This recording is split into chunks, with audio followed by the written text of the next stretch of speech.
So now we're going to talk about the rules for Christians living in Muslim countries. And I'm going to read the text of a document called the Pact of Omar. Now, we should say on the outset that there are scholars who debate the authenticity of this document. Nevertheless, classical Sunni Islam has held it as authentic. And the version of this pact I'm going to be reading is the one from Ibn Kathir. In the name of Allah, the most gracious, the most merciful, this is a document to the servant of Allah, Omar, the leader of the faithful, from the Christians of such and such a city. When you Muslims came to us, we requested safety for ourselves, children, property, and followers of our religion. We made a condition on ourselves that we will never erect in our areas a monastery, a church, or a sanctuary for a monk, nor restore any place of worship that needs a restoration, nor use any of them for the purpose of enmity against Muslims. We will not prevent any Muslim from resting in our churches, whether they come by day or night, and we will open the doors of our houses of worship to the wayfarer and passerby. Those Muslims who come as guests will enjoy boarding and food for 3 days. We will not allow a spy against Muslims into our churches and homes and hide deceit or betrayal against Muslims. We will not teach our children the Qur'an. We will not publicize practices of shirk, polytheism, invite anyone to shirk, or prevent any of our fellows from embracing Islam if they choose to. We will respect Muslims, move from the places we sit if they choose to sit in them. We will not imitate their clothing, caps, turbans, sandals, hairstyles, speech, nicknames, or title names, or ride on saddles. We will not hang swords on the shoulders, collect weapons of any kind, or carry these weapons. We will not encrypt our stamps in Arabic, or sell liquor. We will have the front of our hair cut. We will wear our customary clothes wherever we are. We will wear belts around our waist. We will refrain from erecting crosses on the outside of our churches and demonstrating them in our books, in public, in Muslim fairways and markets. We will not sound the bells of our churches except discreetly, or raise our voices while reciting our holy books inside our churches in the presence of Muslims, nor raise our voices with prayer at our funerals, or light torches in funeral processions in the fairways of Muslims or their markets. We will not bury our dead next to Muslim dead, or by servants who were captured by Muslims. We will be guides for Muslims and refrain from breaching their privacy in their homes. We will not beat any Muslim. These are the conditions we set against ourselves and the followers of our religion in return for safety and protection. If we break any of these promises that we set for your benefit against ourselves, then our dhimma, promise of protection, is broken, and you are allowed to do with us what you're allowed of the people of defiance and rebellion. I know it's a very old document, but it's interesting to see how that applies in the modern world, right? There are still places that kind of adopt that pact. Where, for example? I mean, I don't see. I mean, Saudi Arabia, obviously.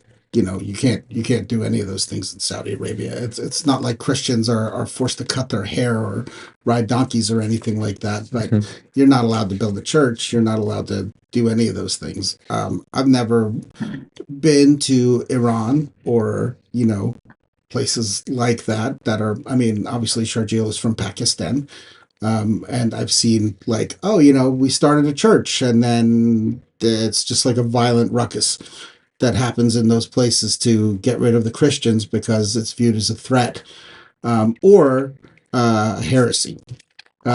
So that being said, I obviously don't agree. I think there are two things that are important to understand. First, we have to look how old this document is and what was the tradition back then. We talked about the law of the land. We talked about how you must adhere to the rules. And this is very liberal document, by the way, in terms of how the rules back then were. And it's not just, we talked about the separation of state and the church. And when was it? 1300, 1400?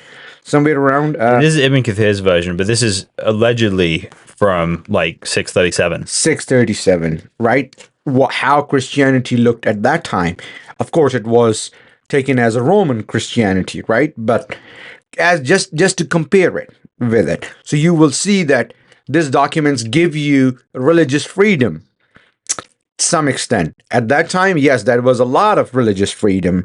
If if we reverse the roles, if somebody else, some other religious people come in doing the same, would they offer that same type of pact? No. So when I said it was very liberal type of pact, this is what I mean, because in the context of that time, that's point number one. Point number two, which you talked about, Saudi Arabia. My argument would be that I don't believe the way Saudi works, and it goes back to there's a hadith that is clearly says that drive all the non-believers out of the Arabian Peninsula. But then Arabian Peninsula is not just Saudi Arabia; it's Yemen, it's Arab Emirates, it's all other neighboring countries. Sure. But the idea is, can you build a mosque in Vatican City? No, that's a good point.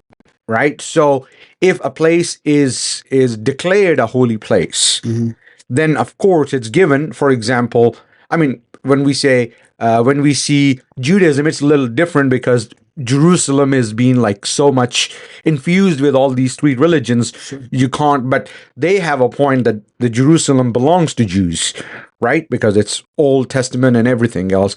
Similarly, Mecca, Medina belongs to Muslims and Muslims only. So if someone says that they should be allowed to build churches in Mecca and Medina, or synagogues or Buddhist monasteries, I would say then you have to apply that same principle everywhere else as Sure. well. I mean, you have to also look at what happened over the course of history. Like the Hagia Sophia was a church, and then it was taken over, Yeah. right? And it became a mosque. So, how did those things happen versus and how has Islam spread and Christianity spread? Obviously during the Crusades and stuff like that, where it gets super messy. And I mean, I think that like we live in a time period now where just particularly with the forms of communication that are available to everybody and the internet and social media and everything else like that, you are taking things that happened, a very long time ago, and applying them and their standards to what's happening now across the world, right? Yes. And it's bringing the world into like more of a conflict. You know what I mean? More of the ideologies are clashing even worse because, like Umar didn't have a YouTube channel. You know what I mean? Like Umar didn't have a YouTube channel, and like Maybe Uthman had. Yeah, I don't know. Smash that like button. If Omar had a YouTube channel, it'd just be like a black curtain so you couldn't see his face. Right. You know what I mean? So those things. Salam alaikum, YouTube. Right. And I also wanted to conclude my point. Yeah.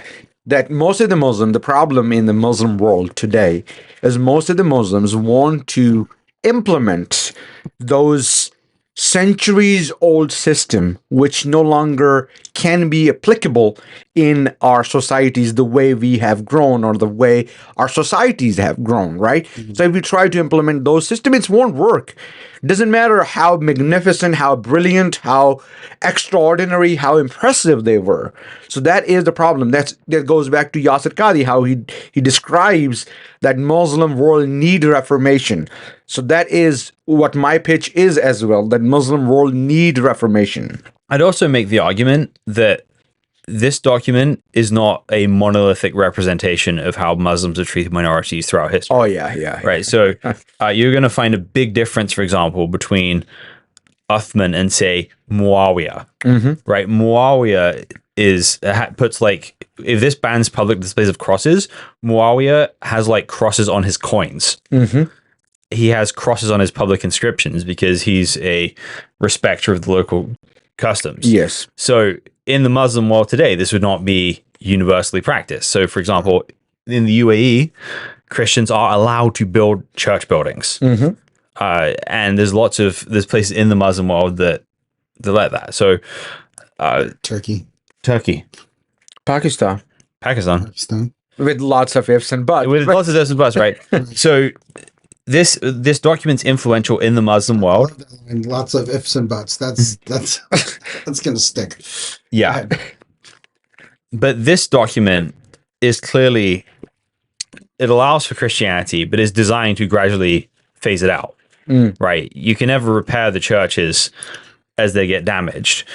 But again, this has not been applied in every place in every time. And there's lots of places and periods where minorities have flourished in the Muslim world, and there's times when they have not. I mean, it totally takes a different, like we were talking in the last segment about like Christianity as a worldview influencing governments. The point, like Jesus's life can be summed up, I guess, kind of this way, right? Like Jesus is supreme, but he's also humble, right? So in trying to like have Christian states, the attitude should not be supremacy; it should be humility. But from the way that pact represents itself, I mean, I think it's important to understand that, like, it reads like we shall not do this, but those are things imposed on them by Umar, right? Like, so, the beginning of the document is Christians like writing the preamble and then Umar filling it up like a Mad Lib, right? Like he's just writing in his conditions of what it will take for you to stay here. And they're oppressive. They're completely oppressive. I mean, it's demeaning, right? It's demeaning to have horses and not be able to ride them. It's demeaning to have your hair cut a certain way. The belt that they wore is actually, like, I did a little bit more reading. The belt that they wore is actually what gives birth to the idea that Jews have to wear a yellow sash on their arm, which was practiced later on in the Islamic world, and then by the Nazis, right? So, it creates this idea of secondary citizens. This is a big topic right now because people talk about like apartheid states and everything else like that. And it's like we either have to agree to these things or we die, right? Like they're not just going to let us leave. Yeah.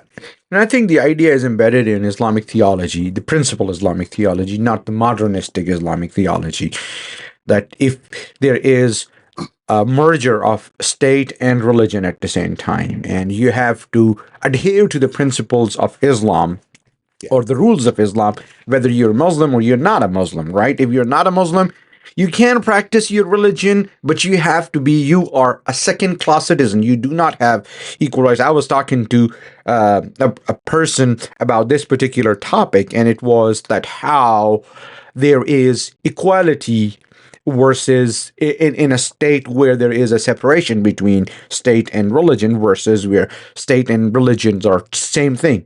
You cannot, for example, a Muslim can be a president of the United States, right? Situation is, it will not happen, but still it doesn't bar. Maybe one day. One day, or, I mean, like, just for the sake of argument. The possibility. But if you establish an Islamic system, you cannot be president of that country. You cannot hold a position. Right. So it automatically makes you an inferior person or inferior citizen. So that is the problem when I see an Islamic system imposed. Of course, if you bring the modernization effect, if you separate the church from religion, then I think Islam can be a very friendly religion. I believe. Yeah, I mean, people say separation of church and state. I think that the way it's played out in the modern realm is that that there's a secular country, right? But how it was originally framed was it's this idea of the state is not to influence the church, right? It's not supposed to impose its will upon the church, right? And you were talking earlier about like the Church of England and the Puritans and all that other stuff. Is how all of that stuff evolved. Yeah. To just add, because this is now, I'm just revising something. In Qur'an, it clearly mentions, and in the last verses, "Lakum dinukum waliya din." For you is your religion, for me is my religion. But what most Muslims bank on is one hadith, that, ummat means, people of Muhammad, you are the chosen people. Your job is to be righteous and guide others to be righteous. So that is the core issue where it becomes like, no, the responsibility of correcting others is on you, right? Where you have to place Quran on top and then hadith in the second place. So one day we should do a show on like the idea of like reformations in religions Yeah, and how they've affected, because what you were talking about earlier is actually really interesting. we should. But for now, what I want to close us with here is the worldview represented in the Pact of Omar is a simplistic worldview which sees your community as pure and the other communities as something you have to kind of fundamentally protect your people from and suppress, right? 30. Right? Yeah. But there's even a rule in there which Christians are not allowed to teach their kids the Qur'an. But that's an interesting rule, and that has to be because they're trying to keep a strict separation so the lines don't get blurred, so none of these influences creep into Islam. And people who behave this way have a fundamental insecurity about the world. And I do not believe that all Muslims are doomed to act this way. And many leaders, such as Muawiyah, who I know many people don't like, Me too. but there's been plenty of Muslim rulers who've had a kind of confident Islam that allow for debate and discussion and participate in that. And I think the world is always better for that. So if you're watching, I'd encourage you, whether you're Christian or Muslim, not to silo yourself off from the rest of the world, but to jump into meeting your neighbors and to have meaningful conversations and to build bridges across cultures and talk about what's most important. Thank you for listening to Christ and Caliphate.